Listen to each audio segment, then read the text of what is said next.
really quickly, last element that we can actually do in this entire image. So I'm simply going back to, we had made a couple of changes in here. There's one last color that I can actually put on this guy, or a thing that I can change color-wise. If I command click to load the hair as a selection, again, I'm going to add a hue saturation layer to add the hue saturation layer.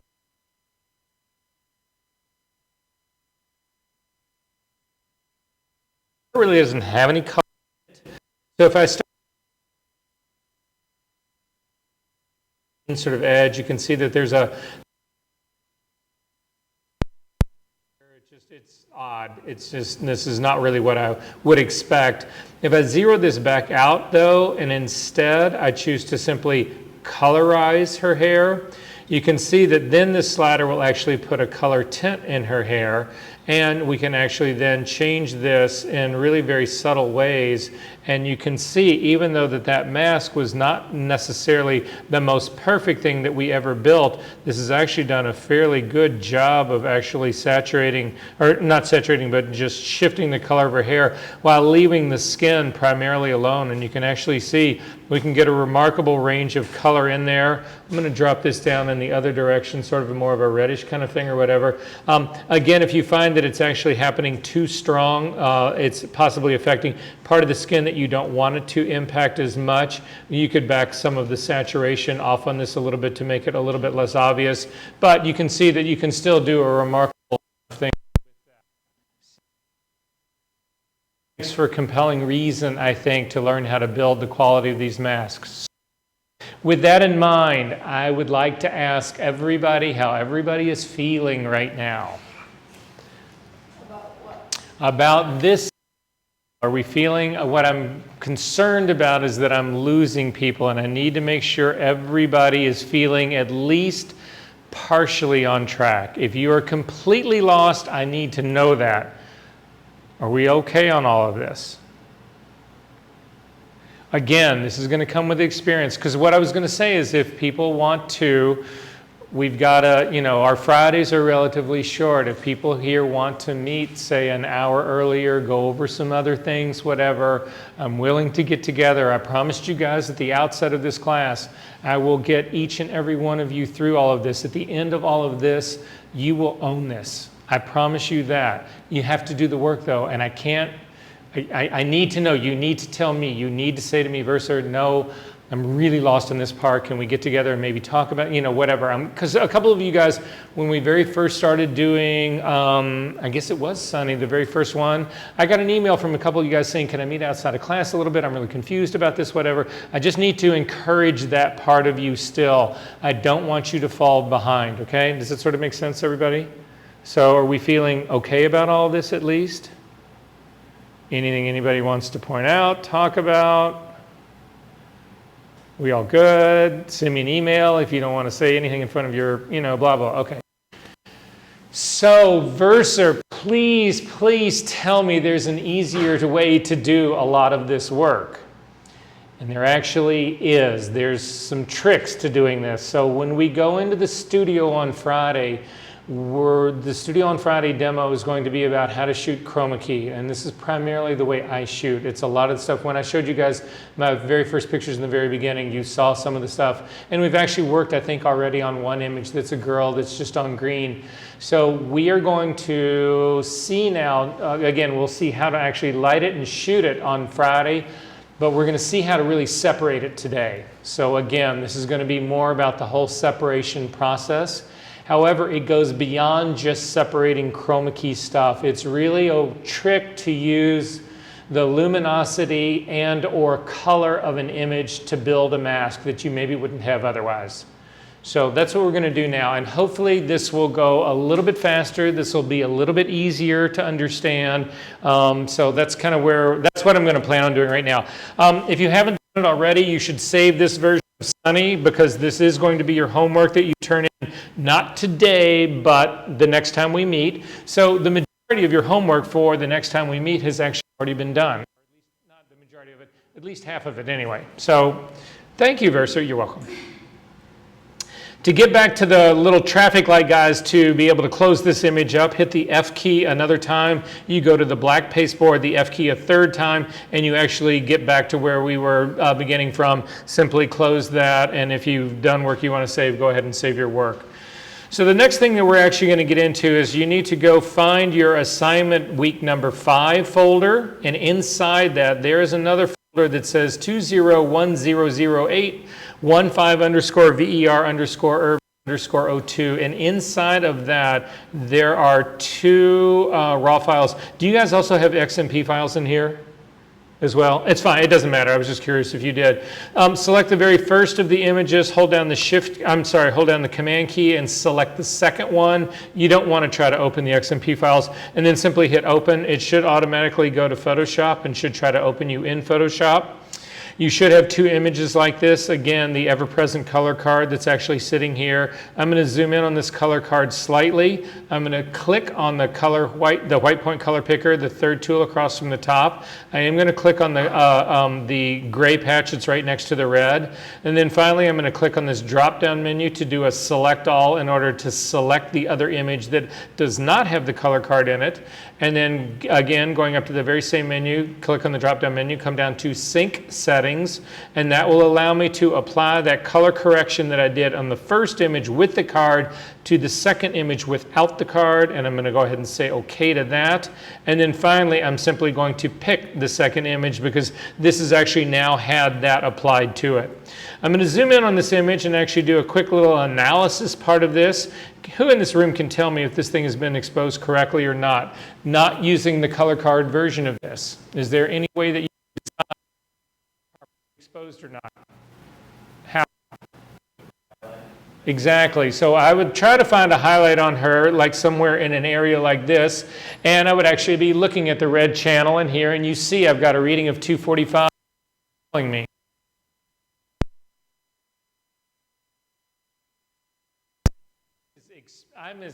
I'm hitting this exposure as hard as I can. If this exposure were any lighter, that would go above that 245, and my 225 and 245, right? Are we all good on that? This channel, I want this in a highlight area. Now this is a pretty spectrally highlight, so I'm clearly pushing it here. I might actually try a patch. If that felt like that was a little too shiny on her face, I might actually try a patch here on the edge of her nose. I would avoid that really tip of her nose right there. That's definitely a spectral highlight. I might try something down on her chin. So if we take a look down here, the highlight down on her chin, that's a 243, a little bit better. The one that's right here in the bridge of her nose, a 247, that's a little on the hot side for me, but nonetheless, I'm still feeling relatively close about this. If I look at the color card at the very beginning one and I read my readings off of that, that's actually giving me a 242 in there. Again, if I were to open this up and capture in C1 Pro, this would actually be reading in the 245 to 250 range. But it's telling me that I'm relatively close in here. However, the other thing that I would do in here, I've gone back to the image that does not have the color card in it, and I'm going to come down here on her body, and I'm looking at things like this area right in here. Now, in my opinion, because this is a side light, and this area down in here has actually got a knit quality to it. There is sequence on it, but there's a knit underpinning on all of this. That actually should probably be in deep shadow. I don't think I should really be having shadow detail in there. However, this area that's right underneath her boob, or right on her boob right there, whatever, I definitely do want to have shadow detail, and you can see as I hover over that, I'm in the mid-20s, so this is all telling me that this thing has been exposed correctly and it's actually set up correctly here. I don't really have to change anything in here. This is actually going to print beautifully. So I'm good to go on this. I'm going to go ahead and click on Open Object, and this will actually open it up into Photoshop. And so a couple of things we can talk about really quickly even before we do it. One of the problems that we have in dealing with chroma key have already seen that. Any place where I get spill on this girl, so any place on this girl that any of this green would actually be hitting her, if I remove the green from the background, I'm also going to remove whatever green, so if her skin's got a green sheen to it, when I remove the green background, I'm also going to remove her skin. So again, this is a spill situation. It's what I worry about when I shoot, and that's actually one of the reasons that I've got black on the ground here underneath her. I don't really need this green screen, the chroma key work to actually fix the background, the area down here. I can actually isolate the area down here using the pen tool really easily. So I don't worry about her feet. What I worry about is her hair. That's going to be a major one. I'm worried about separating that. I'm worrying about the quality of the edge of all of this. I mean, we've already gone through all of these parts. I'm worrying about the edge of this part right here. That all has got texture in it. So again, I'm leveraging the green screen, the chroma key part of this to actually do the heavy lifting. The little bit that's down here around her feet, I don't really worry about that much. If she had on like hairy, furry boots, that kind of stuff, I would be more concerned about this. But the reason I have this as black is that, again, this is a giant green light, and that green light, if this was actually green down here on the floor, it would actually be hitting green and washing up into her face, and I would be getting green spill all over the front of her body, and then when I knocked this green out, I would be losing her body, which would defeat the entire purpose of this. So the next trick I'm going to show you is this, and I've actually brought the NIC software here for you guys, but we will do this next time. I will give it to you next time to actually load, and we'll talk about that later. I do so much green screen work, I've actually bought dedicated programs to do that. And the one that's the most sophisticated that I ever found, it cost about $350, $400, whatever. The trick that I'm going to show you guys right now works better than that $450 software program that's dedicated to doing nothing but knocking out chroma keys, knocking out keys like this. So it's my $450 gift to you. Or my mother-in-law would just say, I've saved $450, so I can go out and blow it now on something else. Yeah, oh well.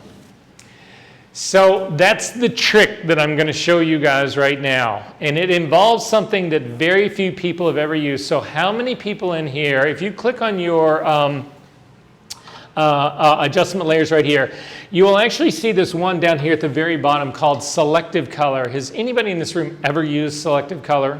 And what do you do with it? I try different, like, infrared color tones. Okay. Trying to match an infrared Okay. aesthetic. Jenny, what do you do with yours? Just fuck with color, right? How about just fuck with the colors, right? No. Okay, no, not It's just. like for me, it's a very gentle change of the color without losing really the color. Okay. I understand exactly what you're saying. It basically takes any color and splits it into a CMYK component, and then you can adjust any one little bit of that part, and it tends to be very subtle.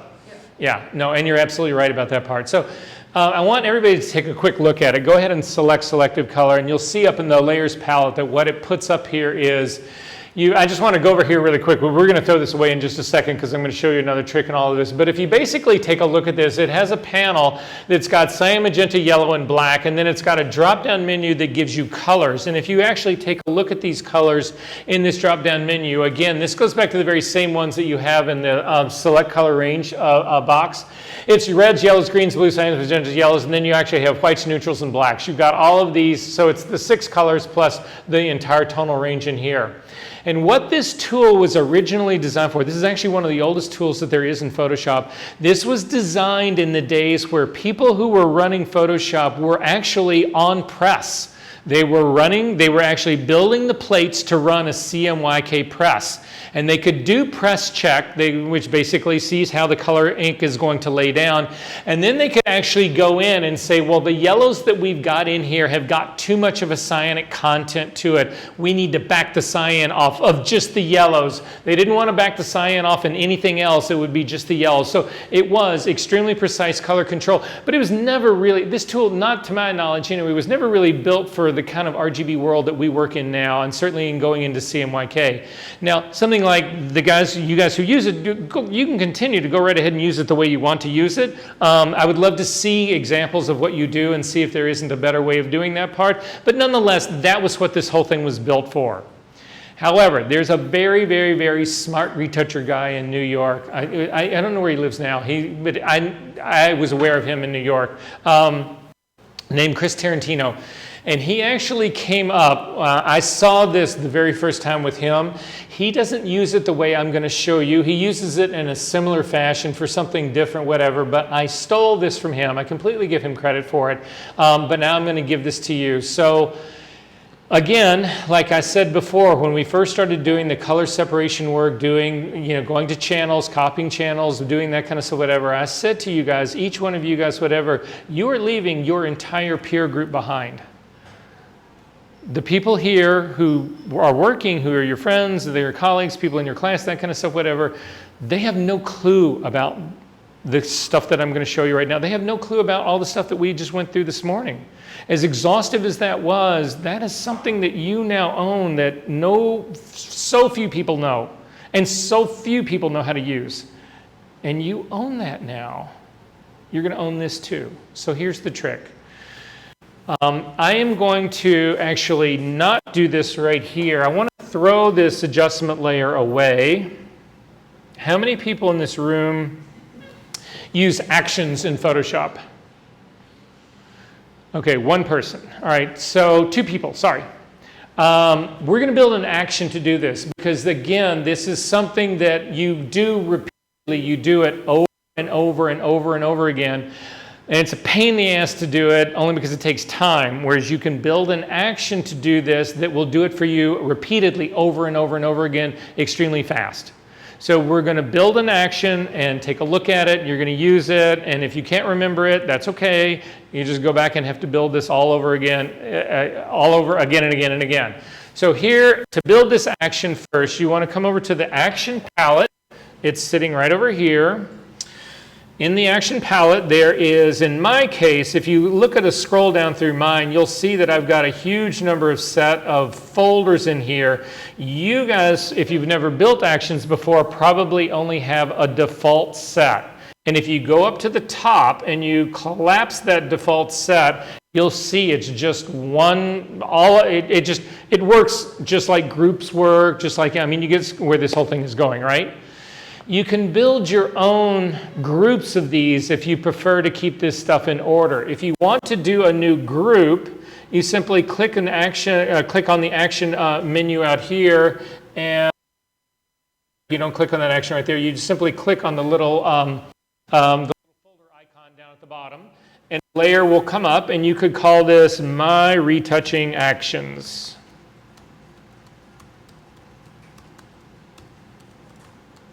Or whatever you want to call it, and say OK to that.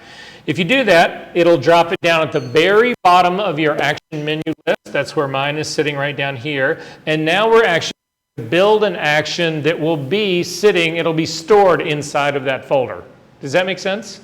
OK, so here's the one we're going to build. To do it, come over here to the little flyout menu. Click on this little flyout menu, and we are going to pick the new action menu item. And you're going to name this new action Zero Selective Color.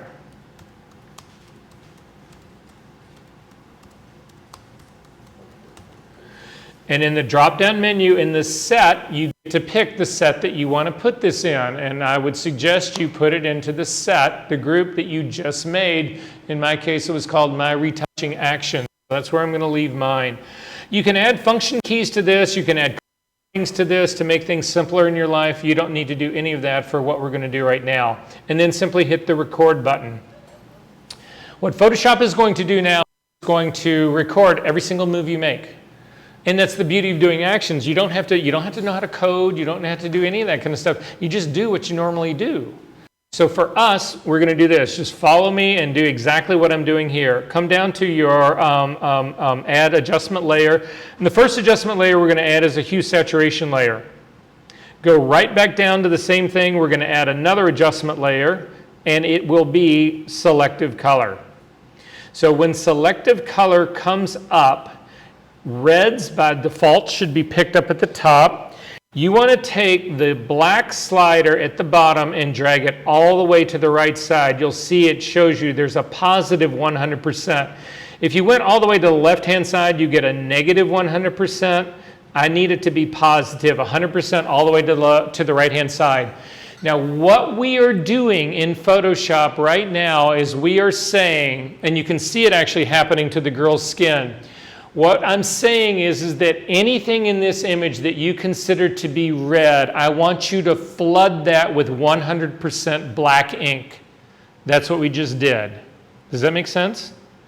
We're going to do that for every color. So come up to this drop-down menu, come down to the yellows. In this action, the work that we do here, you never touch anything but the black ink. It's only the black ink.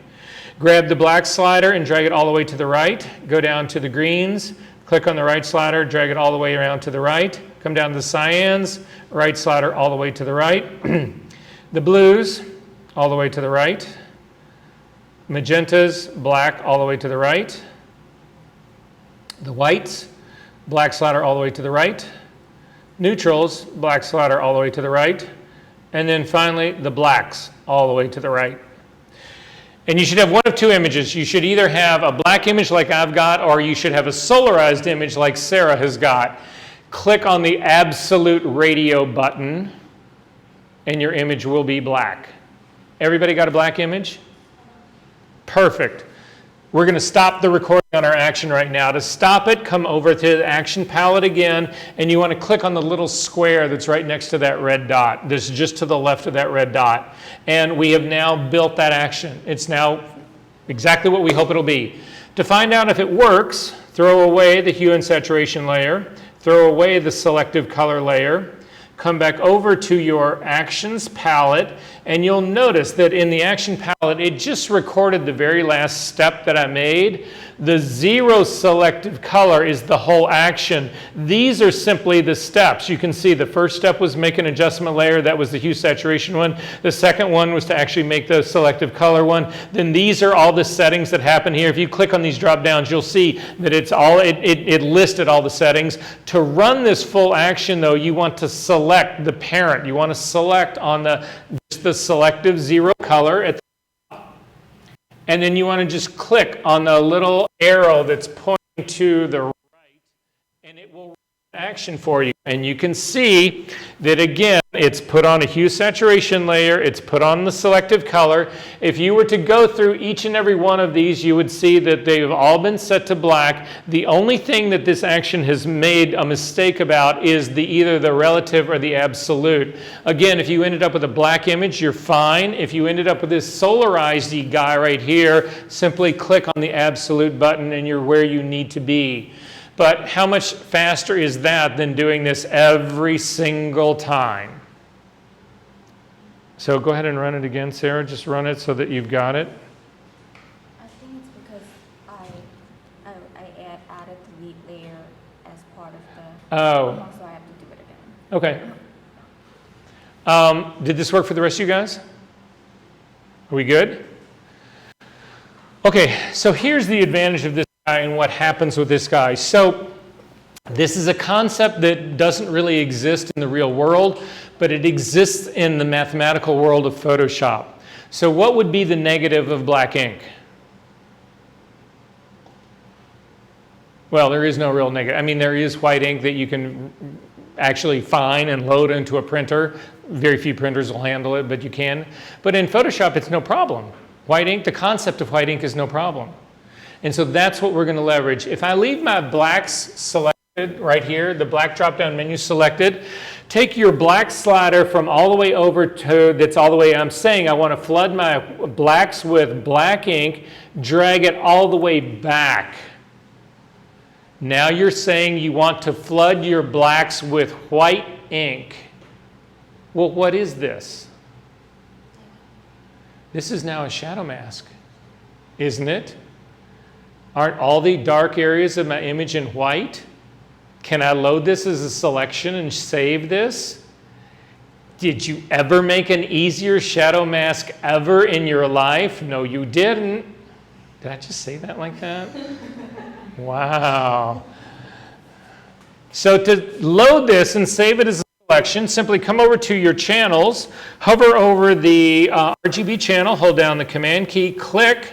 It loads this as a selection. Come up to your select menu and come down to Save Selection and call it Shadows. Because it's exactly what it is. Command D to deselect. If you scroll down to the bottom of this, you'll actually see that is the shadows of this image, and you could use this as a mask right now. I can load this. So for instance, well, let's build another one first really quickly. I'm going to go back up to the RGB guy up at the very top and click on the RGB. I'm actually going to drag the blacks all the way back up again to, I'm then going to come up to my whites, and I'm going to grab my whites, and I'm going to flood the whites with white ink. Those are the highlights of my image. That's how few there are in this image. I'm going to hold down the, I'm going to hover over the RGB guy, hold down the Command key, click to load this, and I'm going to come up to Save Selection, and I'm going to call it Highlights. Command D to deselect. I'm still up here at the top. If you'll notice down at the bottom, you just made a highlight mask. It's sitting right there.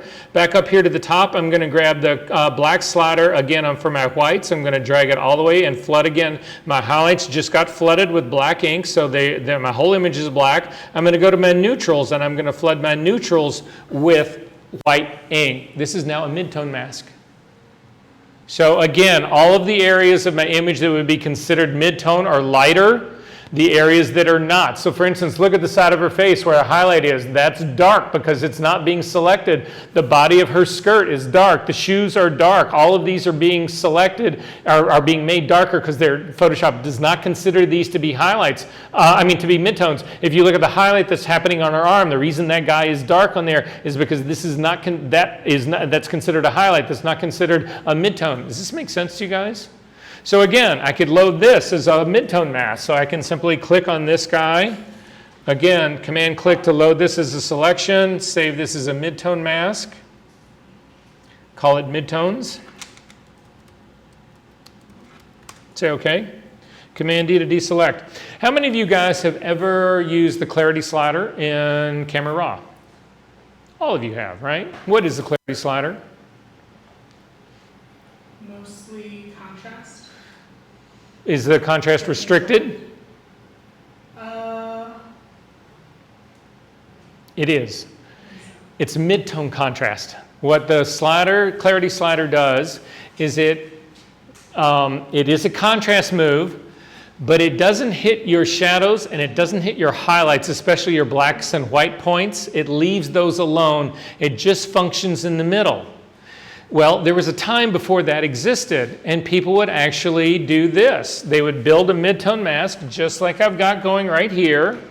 They would turn off these two control layers, simply click on this guy right here, load your midtone mask here. You can actually, I take that back. Let's do this instead. We've got a smart object going right here. You can actually then come up here and do filter. And come down to, filter, and come down to sharpen. Actually, let's do it. Do me a favor, make a copy of this guy. Let's just, because I want to be able to go back and forth so you can see it. So I've got a copy of this made. I'm going to come up to the filter menu, and I'm going to come down to sharpen. And I'm going to do unsharp mask. And I'm going to do, sure, I'll leave it 100%, a pretty good radius on that. I'm going to go take a look at this really quickly. I'm just going to go ahead and say OK to this. And you can actually see then if we zoom in on this face, if I turn this image on and off, that we actually did sharpen it, and you can actually see that. But let's say that you didn't want that to block up. You didn't want to throw contrast onto the dress, because if you throw contrast onto the dress, the area that should be printable for me actually doesn't become printable because I added the contrast to it. So you can simply Command click to load your midtone mask.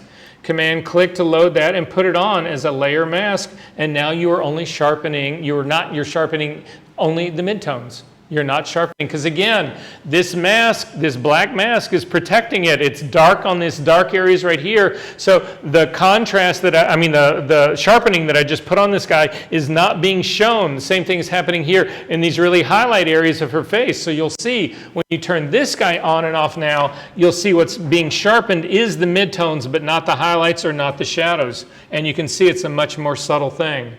Does this all make sense? If you've done all this, you can throw all of that away. You don't need that. Turn on your hue and saturation layers again. And go back to the hue, saturation, and selective color one at the top. You'll see that we've still got midtones, which they call them neutral. the neutrals are actually selected. I'm going to actually ask you to drive the black all the way back up again so your image goes black again. Check this one out. This is how you go win drinks with your friends at the bar tonight. You say to them, I bet you I can shadow highlight mask in 10 seconds. And they'll go, wait, a shadow highlight mask? Are you kidding me? Click on your highlights. So come up to whites, drive the ink all the way to white, go down to your blacks, drive the ink all the way to the white. That is a highlight shadow mask. Sure, I just went to the blacks and I flooded my blacks with white ink. Okay? Then go up to your whites and flood your whites with white ink.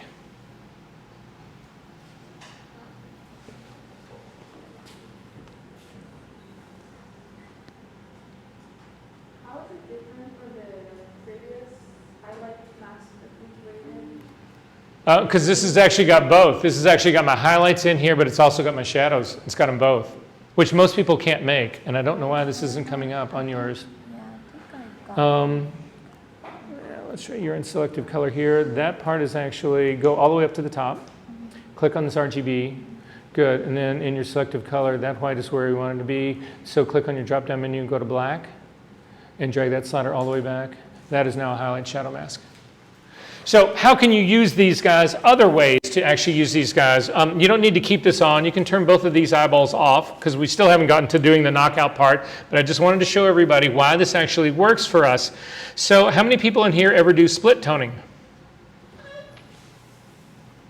So split toning where you actually make your shadows one color and your highlights a different color. You can do split toning with this because we have highlight masks. So for instance, if you command click to load your shadows right here, you can actually add a hue saturation layer to this guy. So I am going to add hue saturation to this. And you can actually see now I can come in and I can actually work with color in my shadows. And you can see, look at this shadow that's on the side of this girl's face. I can actually make it bluer. I can make it more intensely blue. I can change it to reddish. And I'm only impacting the shadows in there. I can then actually load my highlight mask and do the same thing, add another hue saturation layer to this, and I can do the very same trick. I can actually make them a completely different version of this. So I can actually change it. So it's a way to actually do split toning. The truth of it is, I don't really use this a lot to build these highlight shadow midtone masks. What I use this for is to separate my green background. So that's what we're going to do right now. I just wanted you guys to realize that this is not restricted to only being working with green. You can do this for a whole number of things. Michael? Yeah, sorry, how did you add the split toning? So again, I simply load your shadows as a selection. So command click to load the shadows. And then add, you can add anything. You can do a hue saturation. A lot of people will actually do a hue saturation. But you could also do a solid color. So for instance, let's try this again really quick because you'll see it's a little more pronounced if we do it. I'm going to actually throw all of this away. I'm not going to throw away my selective color version, but I am going to throw those two hue saturation guys away. Load your shadows again one more time. So command click to load the shadows and then come over to your adjustment layer and let's add a solid color. And in the solid color, when this comes up, you'll see I've still got that green that I actually had before. So I'm going to go ahead and say OK to the green. And you can see it's actually filled my shadows with that green color. To make it really more believable, you would actually change the normal blending mode down here to color, and you can see you've now colored the dress green, the shadows of the dress.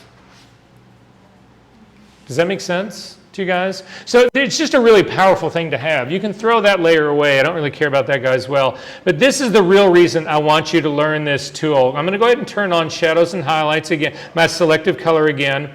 To go back again, make sure that selective color, the top one is selected. And in my case, I've done this shadow highlight mask. I'm going to take my whites, I'm going to flood them with black ink again. I'm going to go to my blacks, the neutrals, and the blacks at the bottom and flood that again. And I've got a black image again. So just make sure everybody is black. I think Sarah, you still need to do it for your shadows in there, the blacks.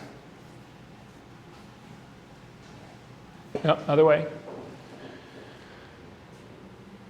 You're still on your shadow layer. You're looking at, you're not looking at your image. Yeah, that's, I got to look at, turn both of those eyeballs on.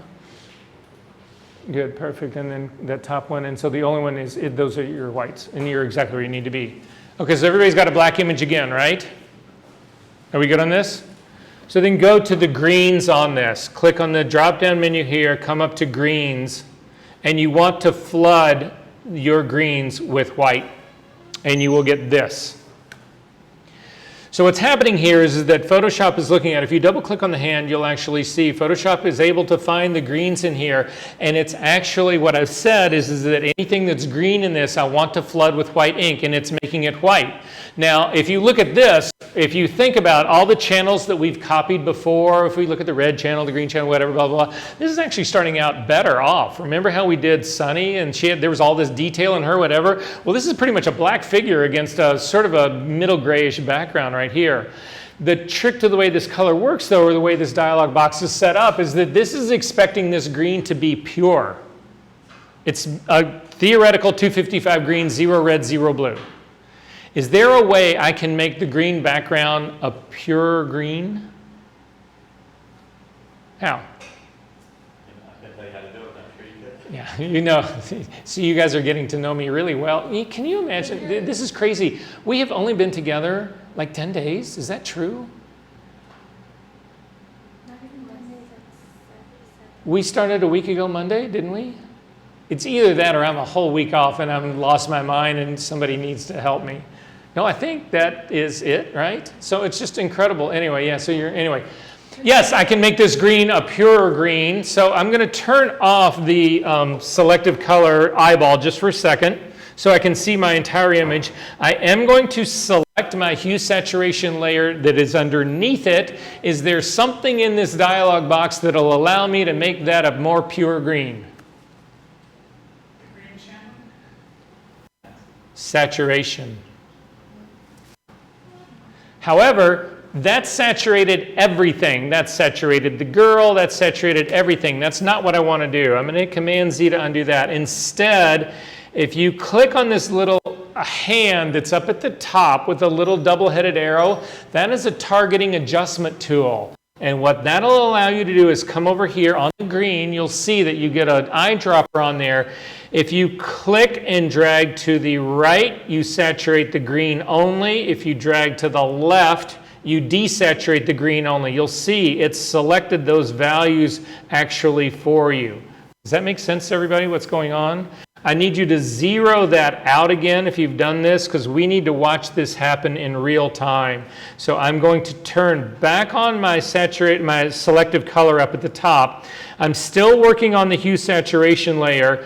Even if you go back to the master here, Photoshop is smart enough to know when I click on this, it's going to change the targeting adjustment of this to greens. I need everybody to zoom into this girl's head because there's something that you're going to see that you need to be aware of that's happening here. So right now you can see that I've got pretty good separation between her hair and the background on some level. If you click and you start to drag this again to the right, you'll see that the background starts to get lighter, but you can see all of a sudden that her hair starts to get lighter as well. That is an indication that I'm pushing this too far. I'm hitting this because what's happening is that the spill in her hair is also saturating now and it's going white. And that's not what I want. So you need to back that saturation off. So again, you simply click and you drag to the left and you start to calm that down.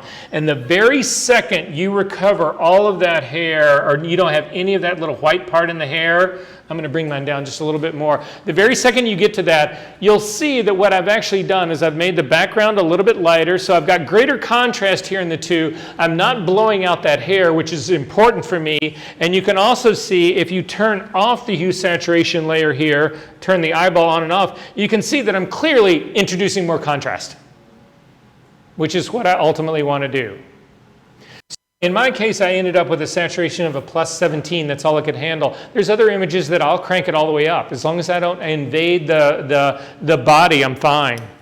Are we good on this? Kate? So when I flooded my greens with whites, Yes. I don't know what I have that I didn't Yeah, that's okay. You need to scroll all the way up to your very top channel and click on RGB. Yeah, just click on that whole layer. Okay, so that part's good. So down in here, on this guy, on your selective color, you can leave this, drop down and go to your, turn off those two eyeballs really quick. Let me just see something. Yeah, okay, so you can turn them both back on again. Good, and then, so in this one, come all the way up to the very top. Go to the reds. So you're good there. Go to the next one down. Yellows, you're good there. Go to the next one down. That one you can leave over exactly where it is. Go to the next one down. That's fine. And that's fine. Also fine. Oh, wait, no, go back. That's got to be all the way over. Go to the next one down. That's got to be all the way over. Next one down. That's all the way over. And then next one down. And that's all the way over as well. Good. And then in your greens, that's all the way to that part here. And then turn off this hue saturation layer. Yeah, you've got this going the wrong direction. Go back, click it on again, hue saturation, make that active. Click on your targeting adjustment tool. Come over here and click on the green, what would be the green. Try over in here. Click and drag in that direction. And let go.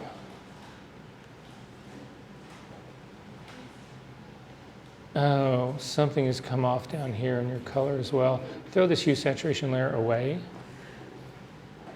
And then add another one. Adjustment, hue saturation. And that's perfect. No, no, don't change any of the order. That's perfect, exactly what it is. Click back on hue saturation. Targeting adjustment tool. Click on the green and drag in that direction.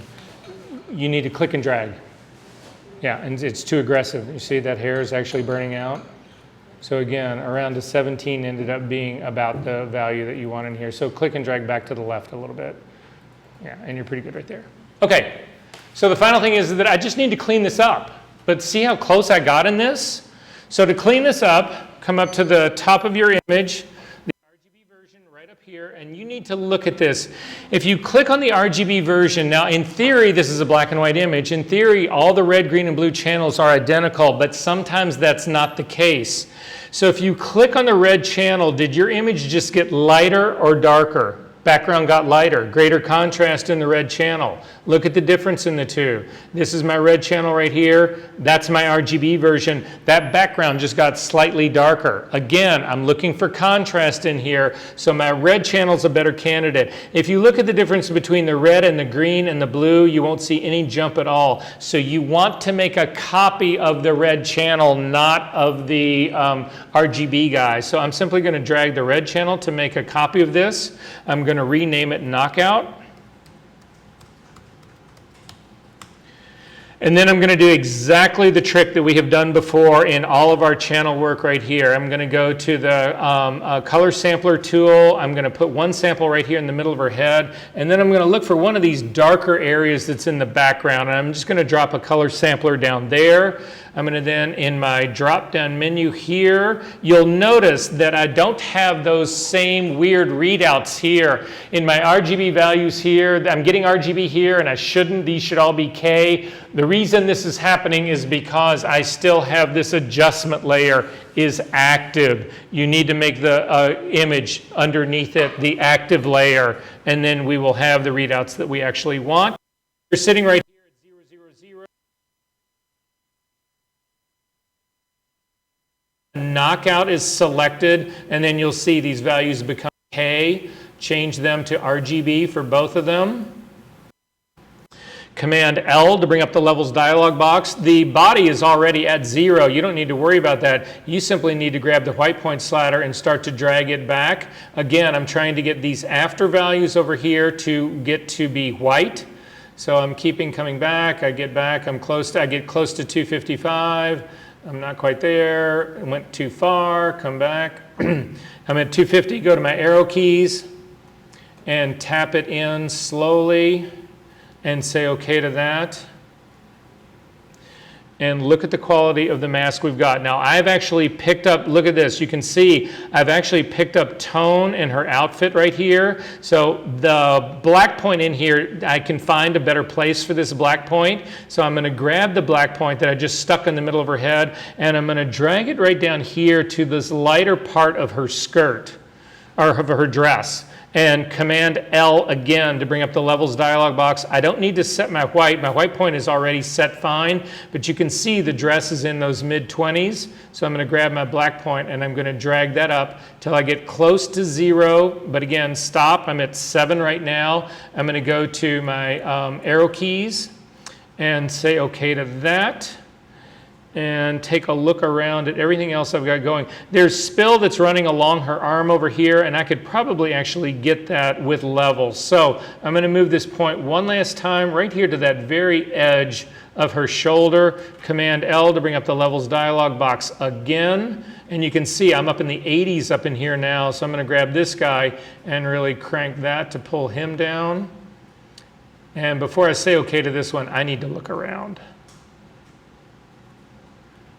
So again, the Command Option Zoom to actually zoom back out. I want to take a look at what it's really doing to this hair, and if I feel like this is being a little too aggressive on the hair. So again, I'm going to use my preview checkbox to turn this guy on and off. And in the truth of the matter, it actually seems like it's doing a pretty good job of that part. I don't feel like it's being too aggressive on this.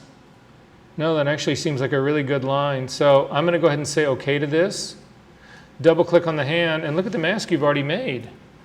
Now on this far side over here, I can spot spot contamination, but that's actually the dimness of my screen. But this whole body has actually been knocked out pretty well. You can see I've got small little problems. It looks like it's all just dirt on my screen. So The left side of the image is around 230. your left side over here is? Over here? Mine isn't. I got mine actually all the way out. Well, not like the right side of the hair. So again, yeah, you've still got contamination yours. So you can zoom in on that really closely. You can do it with that, and you just need to move that slider instead of this white area. Put it like on this darker area right in here. On the really dark area. Yeah, and let go. And you can see you've got a positive value in there right now. Run levels again. But at any rate, I want to see how good we did on this. I could go in really quickly, and I have time to do it, so let's just actually do this really fast to go ahead and do the complete knockout. I'm going to come up to the top. I'm going to turn off those hue, saturation, slider button parts, whatever, so that I can actually see my image. I'm going to come up to the very top. I'm going to zoom into this area that's right in here. I'm going to grab the pen tool to get the P key, and I'm going to start to just outline the shoe really quickly. You guys can do the same thing.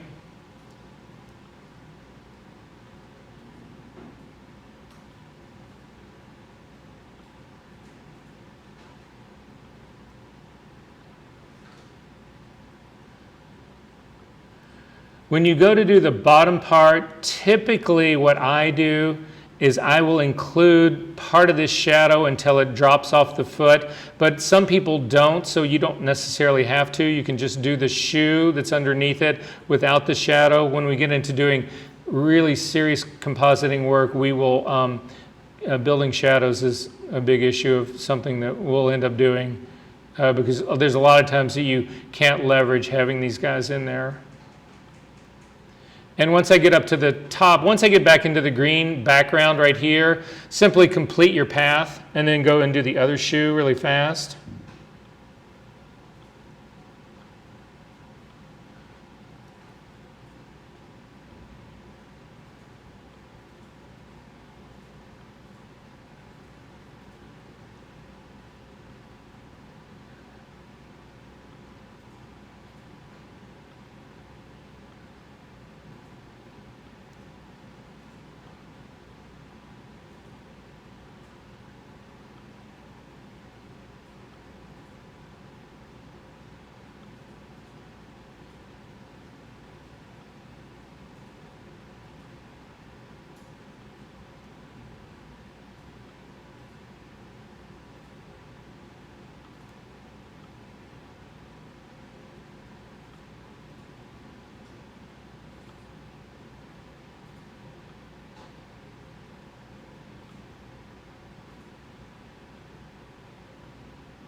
And then again, just complete these guys. You don't need to. Then I would save these paths. So I would just come over here, double click on work path, call it shoes. And then I'm going to go ahead and actually use this guy. I'm going to load this as a selection, command click. I am going to still soften it a little bit up to the select menu down to modify. This is what we've been doing all day. I'm going to leave the feathering at pretty much at a half a pixel right here. And then I'm going to scroll down to, so go ahead and say okay to that. I'm going to scroll down to my knockout part. It's this part down here. So this area is right now I want to protect this. I don't want to paint in this area. I want this to be protected. So I need to select the inverse of this selection to select everything else. Hit the B key to get a brush. Hit the D key to default your foreground and background colors to black and white. Make sure it is a normal brush. And you can see right now, I've got a 30% opacity in my brush. That's left over from the work that we did some image ago, whatever. So that's why your eyes always need to go up here. 100% opacity, and then I'm simply going to paint right around the shoes. Again, this is only being protected up to this part right here, and you can see I was really cavalier with my brush work right here, and I actually hit part of that shoe. That is a mistake, so Command Z to undo that. Make sure that you're using a completely hard brush because that's part of the overspray issue. And then again, just make sure you don't hit that part of the shoe that I just hit. Again, I'm going to hit a little more down on the bottom. I'm going to do the other shoe as well.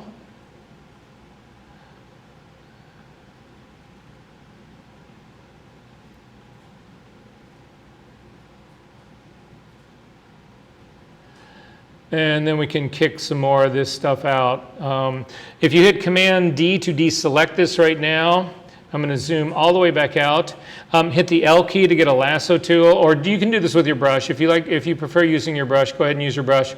I'm just going to select all of this area to get rid of the last part of this image. And I'm going to come all the way around and back here, and I'm simply going to fill that with white, because white is my foreground color. Option delete, Command D to deselect. And I have just knocked this image out, and it is a killer mask, I hope. So want to see how we did? Let's try it. Back into the layers palette. The hue saturation ones have done their work. You can throw those away. You don't need to keep those. We don't need them any longer. I am going to make, so I've got my background layer is sitting down here at the bottom. I'm going to simply make a copy of it. Again, I click and drag down, but if you're like Jenny, you just hit Command J. It makes a copy of this guy for you. I need to make a white layer in between because I want to see what this girl looks like on white. So I've selected the bottom image. I'm going to add a new blank layer in between the two. I'm going to hit the D key again to default my foreground color and background colors to black and white. White is my background color, so I'm going to hit Command Delete to fill this with white. And then I'm going to scroll down to the bottom, and I'm going to load my knockout, Command Click to load it as a selection, and I'm going to apply it as a layer mask on my figure. And again, typical of everything that I do in my life, I always do it backwards. So this is now hiding the figure and showing the background. But if you simply hit Command I, it does exactly the opposite, and go in and look at the quality of your mask. Boom. And it's that quick. Don't you wish Sunny was that easy?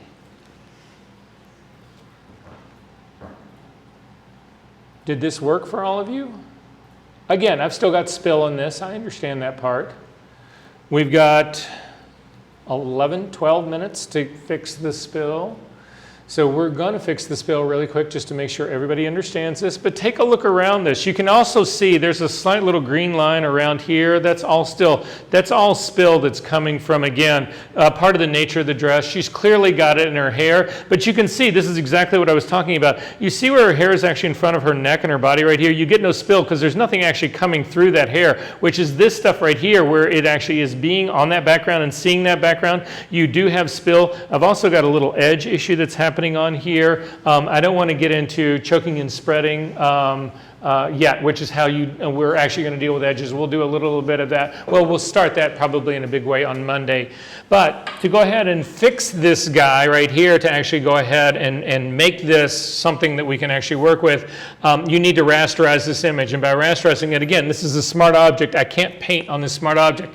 But this smart object is not my virgin. My virgin is sitting right down here, so I don't need to worry about this part. So up here, I'm going to click on the image content of this layer. I'm going to come up to the layer menu. I'm going to come down to smart objects, and I'm going to rasterize it. Or you can go to the rasterize menu item and come down to smart object. Either one, it doesn't matter. You'll see that little icon went away, which means this is no longer a smart object, which means I can paint on it. And I'm going to zoom in here to this part right here. I'm going to hit the B key to get a brush. I'm going to change the blending mode of my brush to color. I'm going to leave the opacity 100% flow. I am going to make this a soft brush, completely soft. And then I'm simply going to hover over this part of her hair. I'm going to hold down the Option key and click once. That samples that color of brown hair. And then I'm simply going to paint away the spill. As I start to get over here, I'm going to resample and introduce another color in there. I'm going to come down to here and resample again. Adds a little bit lighter color in here. I'm going to resample some of this up into here. It's got a little bit more red in it. If you don't like this red, see that red that I just put in here? If you don't like the way that looks, you can actually resample and paint over it again with simply a different color. If you want some of the red but not all of the red, you can resample that more reddish color and simply drop your opacity down to like 50%. And that way you'll paint in just a little bit of the red, and we're actually pretty good to go. This area that's back in here is closer to her skin color, so I'm actually going to sample her skin. I'm going to make my brush much, much, much smaller because that's going to cause me problems in there. And I'm going to I realize I'm still at a 52% opacity. You need to be at a full opacity to get rid of that part. Again, I'm going to sample hair here to get rid of this part down in here. I'm going to actually sample this color of hair to get rid of this.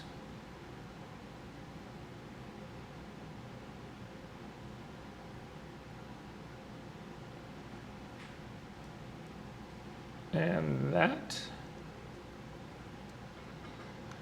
You'll see that there is still kick on this side of her face right here. So you sample the color of her skin, and then you come across this. Now in my case, I feel like that's a little too strong, so I'm going to hit Command Z to undo that. I'm going to drop my opacity down again to about 50%, and then I'm going to hit this part on her skin, and I sort of like the way that actually looks better. If you need to hit it a second time, opacity builds as you continue to do those, so that's gotten rid of that part. And then in the back part of her hair back in here, this is actually really dark hair that's in here. I'm going to sample a color that's more up here from the top. It's almost a pure black is what's going on in here, and then simply cut through. Oh, again, you got to bring your opacity all the way back up again because it's not taking all of that out. And this will actually take all of that out. I don't worry too much. I'm going to make it smaller. I don't want to hit the gold of her earrings, but I don't worry about the black stone in those earrings because, again, I'm painting with essentially a gray, so it's not going to change those colors considerably. But I'm going to get rid of that part that's at the back of her head as well. Small dot that's right in there. That edge. I'm going to resample a different color to just work with up here.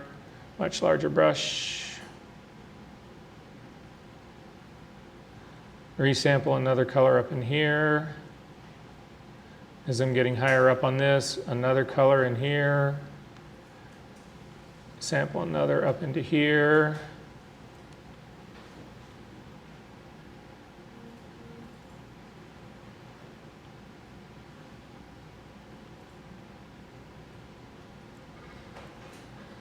Double click on the hand.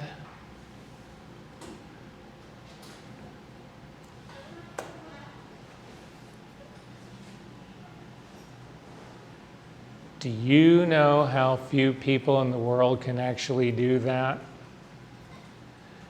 And there's 12 of them sitting in this room right now. And you should be thrilled. This is sick. Now, you may not want to use this the way I use this, which is fine, but this has got to be for every single one of you opening some sort of door in your mind thinking, oh my God, I could do this way, or I could use this for that, or I don't know. Are there questions about this? Well, like a comment, like I've been looking at a lot of jobs lately, and a lot of the photo retoucher jobs, like as like an application, they want your portfolio to have something like this to like prove that you can.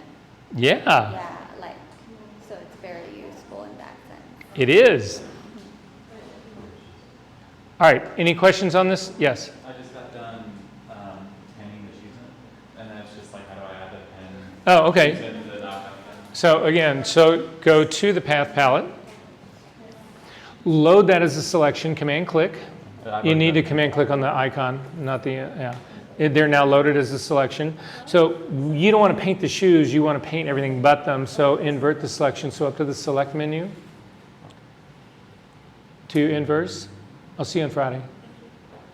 And then go to your knockout. It's at the bottom down here. And now everything is, so zoom into that area down in here because you can't be too wild about this. Good. And grab a brush, paintbrush. So right now the shoes are protected. Make your brush a little bit larger. Keep going. That's good right there. Good. Make sure it's a hard brush. Perfect. Normal blending mode, 100% opacity, 100% flow. White is your foreground color, and then simply paint around the shoes, but don't come up into this area because this isn't protected. Just this area is protected. You don't have to be nice about it. You can just whack around those guys, and you do the same thing on the other shoe. And then you just paint the rest of that stuff out, and you're good to go. I think you maybe missed something underneath there too. You may just try it to make sure. Yeah. All right, other questions about this? Are we good, guys? Come on, look at this. This is crazy. Okay, so 1 o'clock on Friday, we're going to be in the studio showing you how to actually do this whole lighting situation. Again, I'm not entirely certain that we're going to get any deeper into lighting than that, but certainly if we have time, I'm going to spend it trying to show you guys as much lighting as I possibly can. But we will definitely take time out, if we have it, and I think we will, on, so it's, I think, our midterm critique. It's a week from today. And it's the message that I sent to you guys. Who's going to have shot and prints and have stuff to go up on the wall in a week, in 7 days? Yeah, I understand that part, so I'm being sympathetic to that part. That doesn't mean I don't want you to bring stuff in. I do want you to bring stuff in. I want to continue this conversation because if you don't know where you're going or you can't articulate where you're going, whatever, that whole shooting, it's just going to get put off and crunch time is going to happen regardless. Are we good on this? I'll see you guys I'll see you in a couple days. Stay cool.